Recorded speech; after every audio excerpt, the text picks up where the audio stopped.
Hello, welcome to our next project, which is investigating how do we model a spur gear.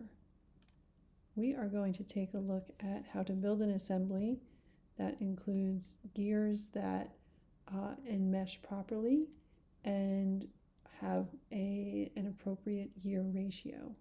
So we are going to spend a little time assembling and then really look at this part here where we verify that the gears operated as expected.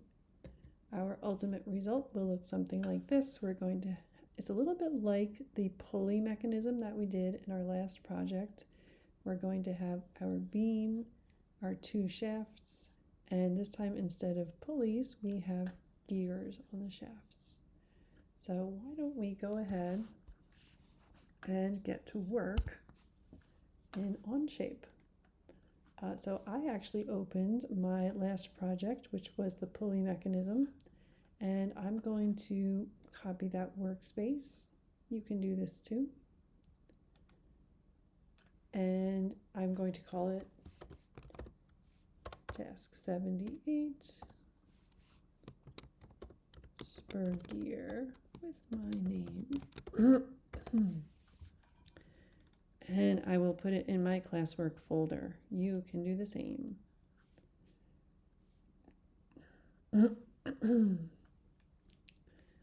So this was yesterday's project, of course. I am going to start a new assembly.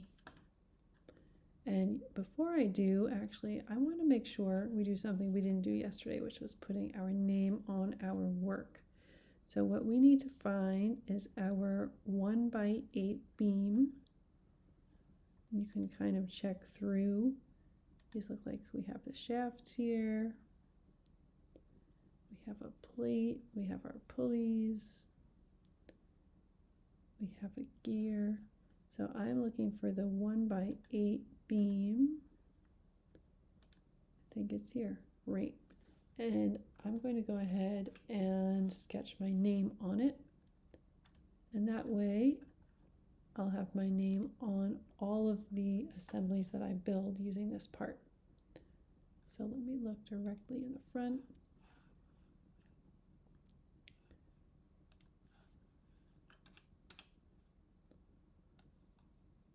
I'm just going to go ahead and put my initials on since I don't have a lot of space. And I'll use my dimension tool.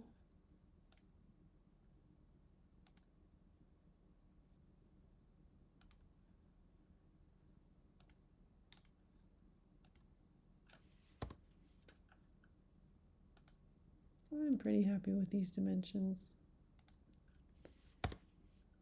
I'll basically keep them as is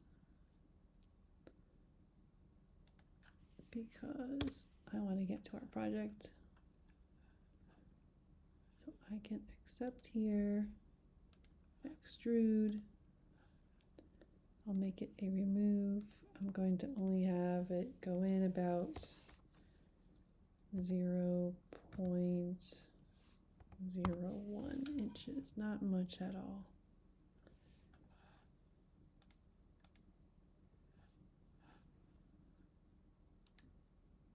So now my name is there, and my name will be on all of my work.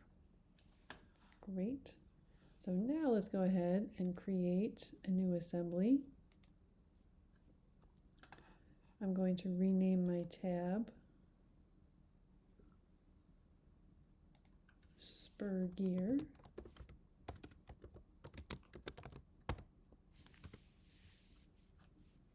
So I'll be able to find it quickly later on if I need it. And I'm going to insert my parts. So we will need that 1x8 beam, much like we had with our last project. We will need our 2-inch shaft. We'll pick that one twice. And then we're going to get 2 gears, the 12-tooth gear and the 60-tooth gear, which is this one. Great, these are all the pieces that we'll need. I'm going to accept, and I'm going to start thinking about positioning my beam first. So we're going to do something similar to what we did for our pulley mechanism. We're going to rotate 90 degrees like so.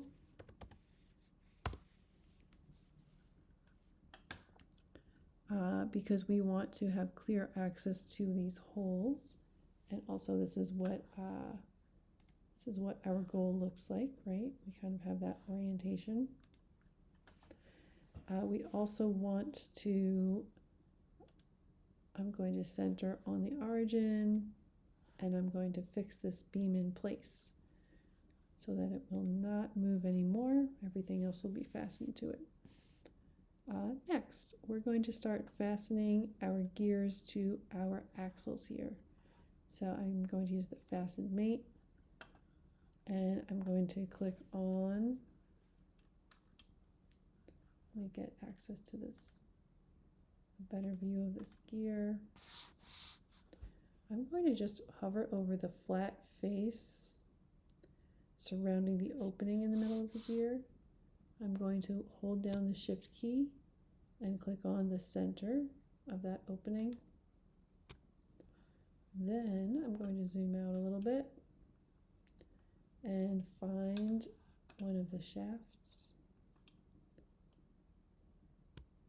And I'll click the center of that. So it looks like we are fastened in a good way. We do want to have an offset here in the Z direction. We're going to have an offset of negative 0.5. That should do it.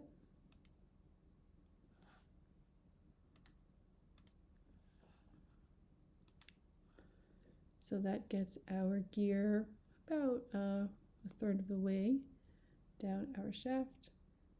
This piece is going to end up fastened with this end inserted into this hole that is the second from the left end. So I'm just going to kind of get this into position by rotating 90 degrees. And we'll be ready to join this to our beam in a minute. First, I'm going to do this kind of the similar thing with the other gear. We are going to need another revolute mate. We're going to try to access the flat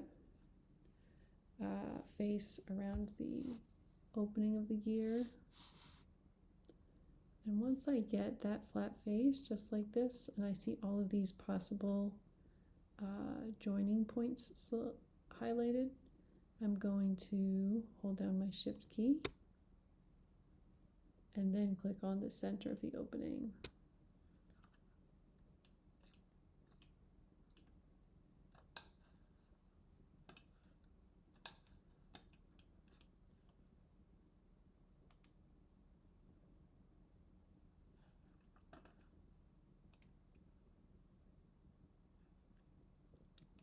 We need a similar offset,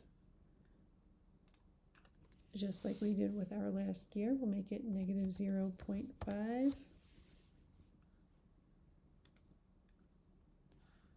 And if we look at this from the isometric viewpoint, that looks good. We're similarly going to rotate 90 degrees.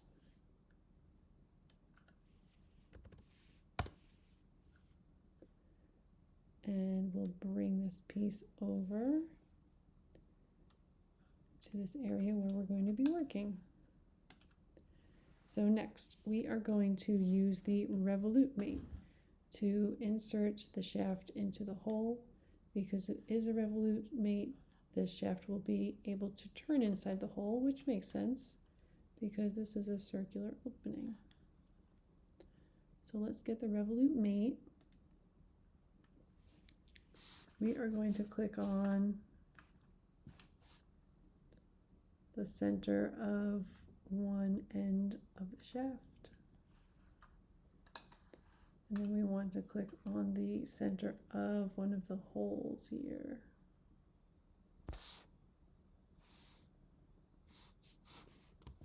going to go ahead and click on the center there.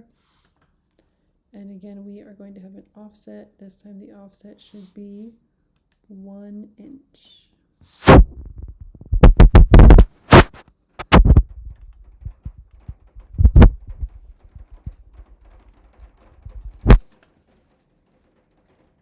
Let's just take a look. That looks good. Once again, let's do another revolute mate with an offset. So we're going to do a revolute mate with the end of this shaft.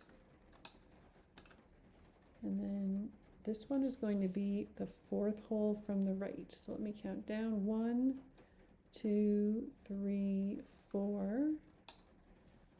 This is the hole we're going for. I'm going to zoom in a bit. And just make sure we're grabbing the center here. And we'll set an offset of 1 inch, just like we did with the last piece. So let's take a look. How does this look? It looks like we have things in place. A nice way to check to make sure that your gears are lined up is to look at things from the top. Yeah, and the fact that, you know, this looks almost like one long blue line, that's great. That means that the gears are at an equal offset or an equal distance from the beam. So that is good. If we look at it from the isometric view, it looks okay. If we look at it from the front, we start to notice, especially if we zoom in, the teeth are overlapping a little bit. This is not really what we expected. We want to have the teeth clear and free to interlock and intermesh and continually rotate and move. And they frankly should not be overlapping in this way. So we're going to use another kind of offset, an angular offset, to make sure that we are lined up properly. So let's right click on either of our mates would be fine. Let's see, I want to choose, I'll choose this one, the last one that I did. I'm going to choose edit. And I'm going to change this rotation angle. So it's a good idea to change them a little bit at a time and kind of see the effect that is taken. So I'm just going to change my last revolute by 1 degree. And you know, that one looks like it went in the opposite direction that I need it to go in.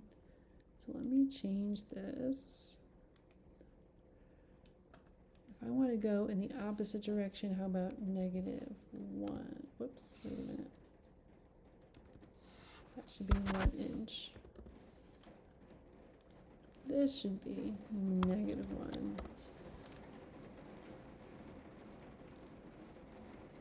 So I think we did move in a positive direction. I think we could stand to move a little bit more. Things are still a little bit overlapped. You might see right here.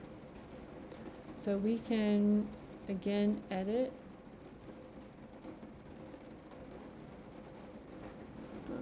Okay.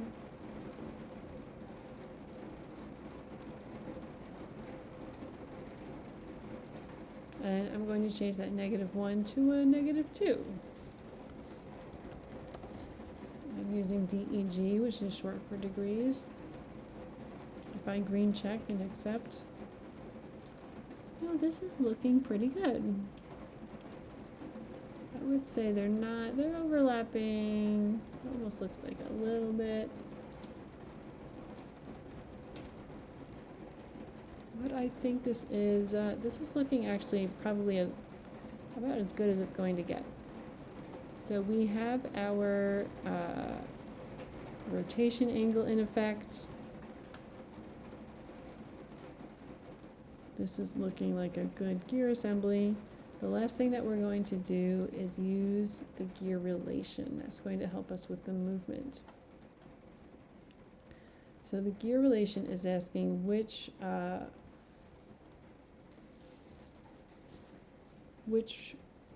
relationships to bring into the gear relationship. We're going to choose the last two revolutes. I think I actually should have made this connection a fastened mate. So hopefully, if you haven't done that, you might want to try that, but we're going to use the last two relationships, the last revolutes that pertain to the gears. And we are going to set a gear relation ratio. To do that, we need to consider how many teeth are on each gear. We have an 8-tooth gear, 12, sorry. This is a 12-tooth gear, and we have a 60-tooth gear. So if we think about 12 and 60, their proportion would be 1 to 5, because 12 divided by 12 is 1, and 60 divided by 12 is 5. So if I think about 1 divided by 5, I could translate that into a decimal value of 0.2. That is going to be our gear relation ratio.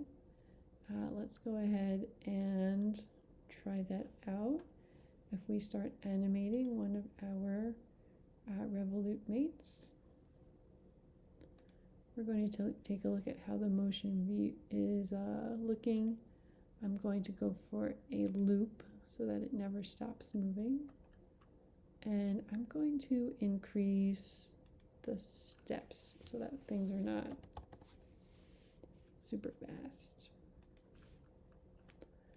So let's go ahead and start this. It looks fine from this direction. Let's check the front.